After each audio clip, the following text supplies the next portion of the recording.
Hey guys, this is David here from I Am Vanguard. I have a deck profile for you guys. It's a little late, but might as well get it done. With the COVID-19, I can't really do any deck profiles, but I have Zach here. He's gonna introduce his deck. All right, take it away.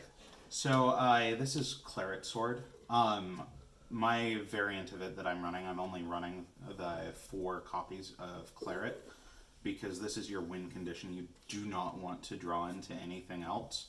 I've seen some people run the common from the set that lets you sack cards and call something else, which is an interesting one of tech, but I'm going for as many grade 1s as I can fit in here. So we're running 4 copies of Claret and his paired starter David. For our grade 2 lineup, similarly, we're going for as few as we can go with in the deck. So 4 copies of Morian Spear, 4 copies of Dark Pride. Morian is all about being able to ditch your grade 1s in order to gain power and draw a new card as a replacement. It's for pushing early, pushing high numbers that your opponent can't deal with. He's a 20k if you ditch a 1, 15 if you ditch anything else. And Dark Pride is on place, 15k for the turn. He gains 5k, and then you may mill 3 cards. Important to note that you don't need to perform that mill, but if you do and you get a grade 1 off of it, you can counterblast to draw a card, so it also helps with advantage. Really good early, and then late you just stop milling at that point. For grade 1s, to start, we run 4 copies of Bronwyn. She's a must in the deck because you need to see your 3s. Lets you look at top 5, find a 3 if you find something, ditch a card, and then she gets 5k power Vanna Rear if you have 3 grade 1s in drop zone. One important thing to note is that with Claret's skill, since you're required to bind 7 grade 1s from drop zone, she will often lose her power, so it's best to swing with her column first, or to use her to boost Claret's first swing, and then off of the restand, you won't need to have her have that extra power. For the next set, we run the Nemain engine, so we run 4 Nemain, and then we run 5 targets for her, 3 Swordbreaker for the draw, and then we run 2 copies of Dead Armor Dragon for the guard restrict. Because Claret, sure, he can be big, he can be threatening, has a crit, but if your opponent can just PG it with 1 card, it's not nearly as threatening. So having them have to pitch extra cards is what will help you kill them early, especially if you can get it off while they're on grade 2. And then we run 4 copies of Blue Espada Dragon. He helps you find your pieces in addition to Bronwyn. He searches out Claret or Morian Spear. You look at the top 3, you can add either to hand, and then put everything else into drop zone. So he also accelerates, and then he gets 10k if you have 5 or more grade 1s in drop.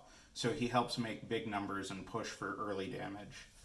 And then for my tech slots, I'm running 2 2-ofs, 2 copies of Connor, and 2 copies of Nightmare Painter. The extra soul off of Nightmare Painter, any triggers that you've guarded with or that you've milled out, will let you keep using your Morian Spears, and it will let Connor let you intercept with useless pieces that are used up, your Sword Breakers or any Nightmare Painters that you've placed, so that you can get your 1s off of fields without having to call over them. You can get extra guard value. And then for the trigger lineup, just a straightforward 4 draws because you need to see your pieces. SPs too. 8 crits because you want to kill your opponent as quickly as possible, and 4 heals because we need to survive. And that's the deck profile. All right, so for now, I have a few questions though. Sure. How consistent is this deck? Because it seems that it looks very inconsistent. You'd think it would be, but we do run a number of searchers. So you have your Blue Espadas, and you have your extra draw, and then you have your grade 3 searcher. So all of these are going to help you find pieces. This will help you get to your 2s. These both help you get to your 3s. And then this will just hard plus you. And then with Morian Spear and Dark Pride, you also have your draws. You can pitch useless pieces, go searching, and then with Dark Pride you can mill off your ones and then keep drawing. So it's, while it looks a little bit inconsistent, you normally can ride up without problems.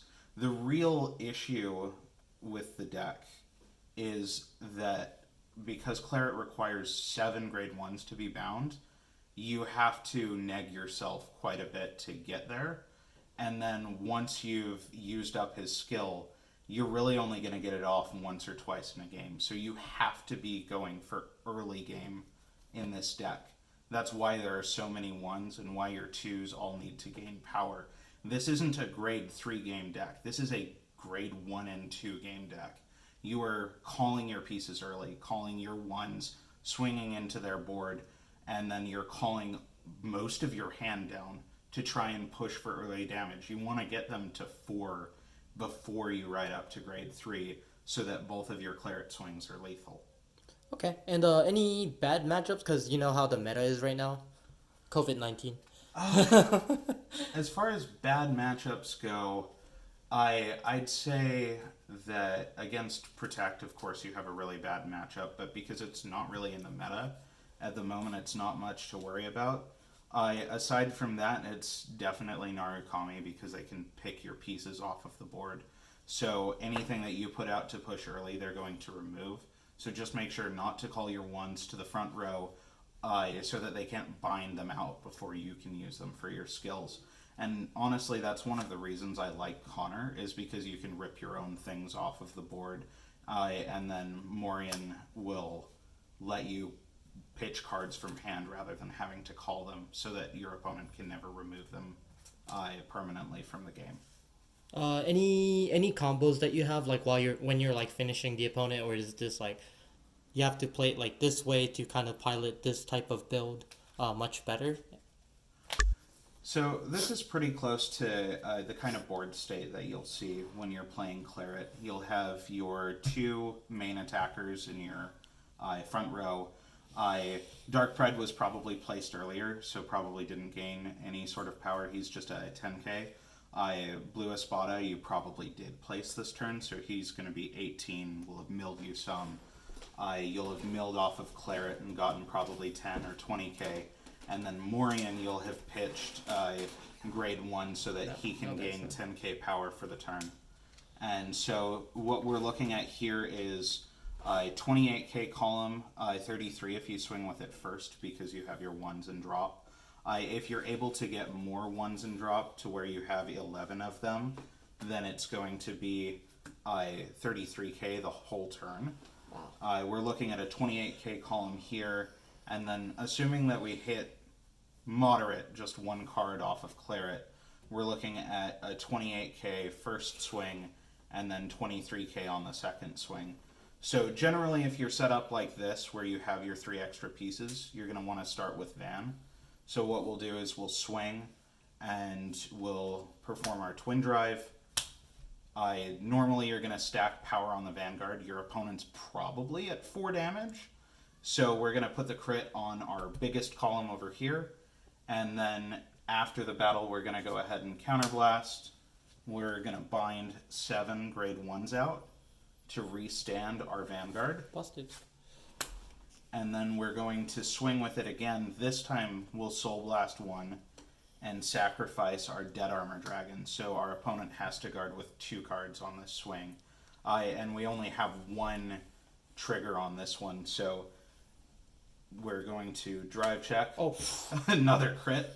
And we're going to put that on this side. So all of our attacks this turn just are one going drive to be lethal. Are going to be lethal. Yeah, just 1 drive. So he loses 1 on the restand. But still yeah, okay. So we're going to swing 38k with a crit, and then we're going to swing 43k with a crit. So, most likely, if that's your first ride, they're pretty much dead, and if you're on a second ride, they might be like barely hanging at this point. Yeah, and I mean the rears are going to maintain power throughout all of this, so even later in the game, when you're not able to reride your Clarets or do the restand, you're still going to have large columns on your other sides. And so, you know, any rerides that you can get, stick your Force Monikers under your Morian Spears, sandbag your 2s so that you can call them out. so that you have some late game pressure. All right. Well, thank you for showing us the Clarence sword. I know a lot of people don't play it in our area, so it was actually very hard to find the Clarence sword player in general. So, Yeah, no problem. all right. Well, that's pretty much it. Make sure you guys comment, rate, subscribe down below. I don't think Zach has a channel, so. I don't. But yeah, make sure you follow him. He is around the area. If you ever see him, he's the one guy that plays it. So, all right. Thanks for watching, guys. Like the video. Oh yeah, like the video.